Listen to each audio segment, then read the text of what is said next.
Welcome, everyone. Today we are tracing the absolutely fascinating global journey of a true culinary icon, the hamburger. Now, you might think of it as a purely modern American fast food invention, right?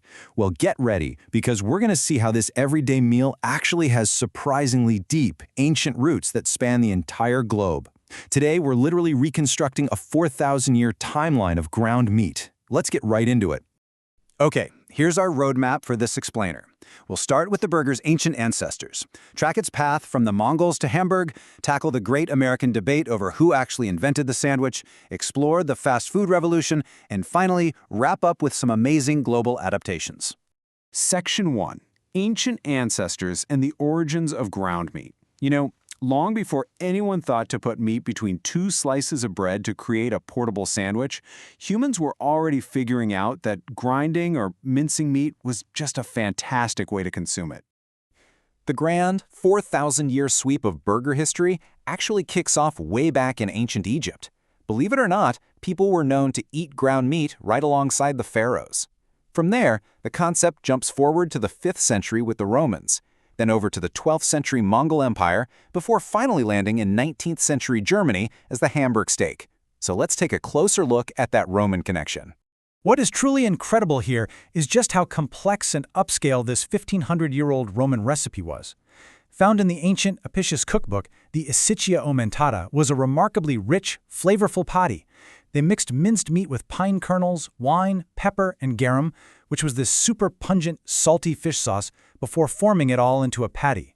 And honestly, even back then, you could buy foods like this at ancient Roman fast food joints called thermopolia. It was essentially the Roman forefather to today's burger.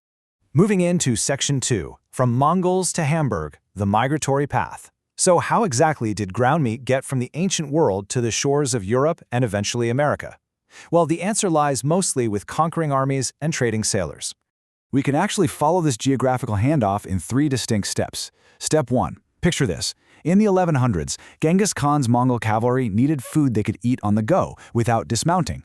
So they placed scrapings of raw lamb right under their heavy saddles. They'd ride on it all day to tenderize it, and then, get this, they ate the meat completely raw. Step 2. The Mongols invaded Russia, and the Russians adopted this dish, calling it steak tartare, tartar being their word for Mongol. Finally, Step 3.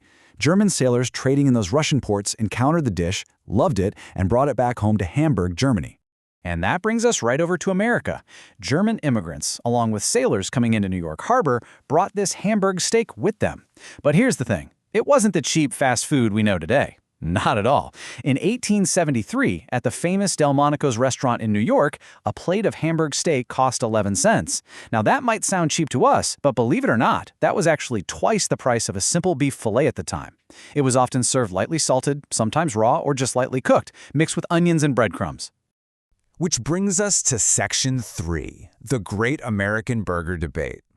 Okay, so we have the meat and we definitely have the name, but who is the very first person to actually slap this meat between bread and call it a hamburger sandwich? We have a few historical heavyweights claiming the title, but let's contrast 2 of the most famous. In one corner, we have Charlie Negreen.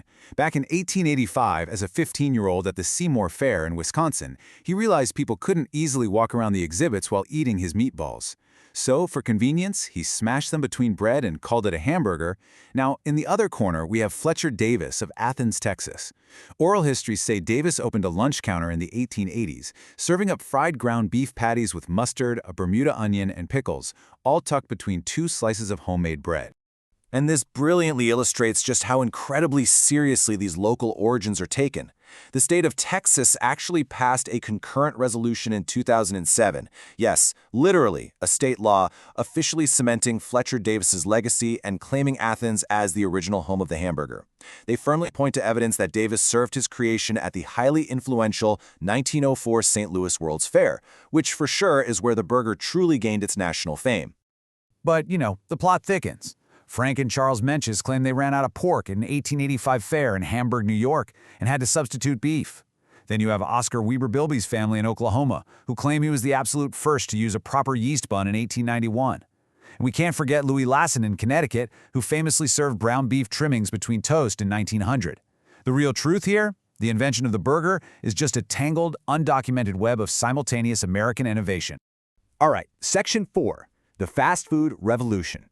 Regardless of who exactly invented it, the early 20th century saw the hamburger totally transform from a messy fairground novelty into a sanitized, mass-produced American staple. The massive commercialization of the burger actually relied on overcoming one huge hurdle: public trust. See, in the 1920s, ground beef had a pretty terrible reputation for being unclean. But White Castle changed the game entirely in 1921. They intentionally cooked their small, square burgers, which we now call sliders, in full view of the customers, right inside gleaming, spotless kitchens. They wanted to prove beyond a shadow of a doubt that they were safe to eat. This brilliant operational shift completely paved the way for the McDonald brothers, who in 1948 revolutionized the whole industry with their ultra-efficient, speedy service system. So, the absolutely crucial point here is safety. Despite its raw Mongol and early German origins, modern food safety standards have completely changed how we treat ground meat. Because of the very serious risk of foodborne illnesses like E. coli during mass production, the USDA now heavily recommends cooking ground beef hamburgers to an internal temperature of exactly 160 degrees Fahrenheit. No more raw, under-the-saddle meat for us. But of course, the burger isn't just cheap fast food anymore. It has officially reached the absolute extremes of culinary luxury. Just imagine, for a second, paying $295 for a single burger. Well, that was the price of the Guinness World Record-holding Le Burger Extravagant, sold at Serendipity 3 in New York. It just goes to show how the humble ground meat patty can be elevated to truly extraordinary heights. Let's move to Section 5, Global Adaptations and Innovations, and see how this all builds into a fantastic full-circle moment.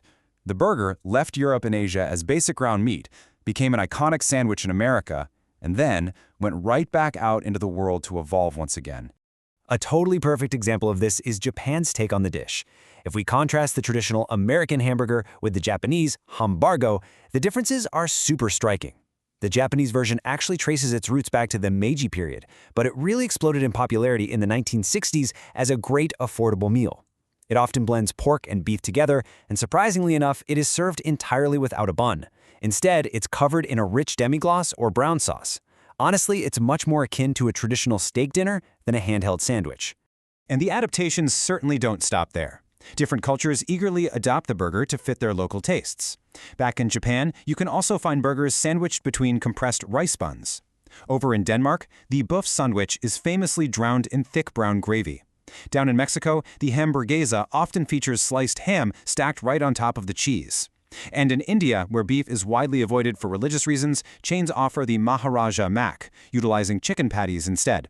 It really proves that the burger is just an incredibly versatile global canvas.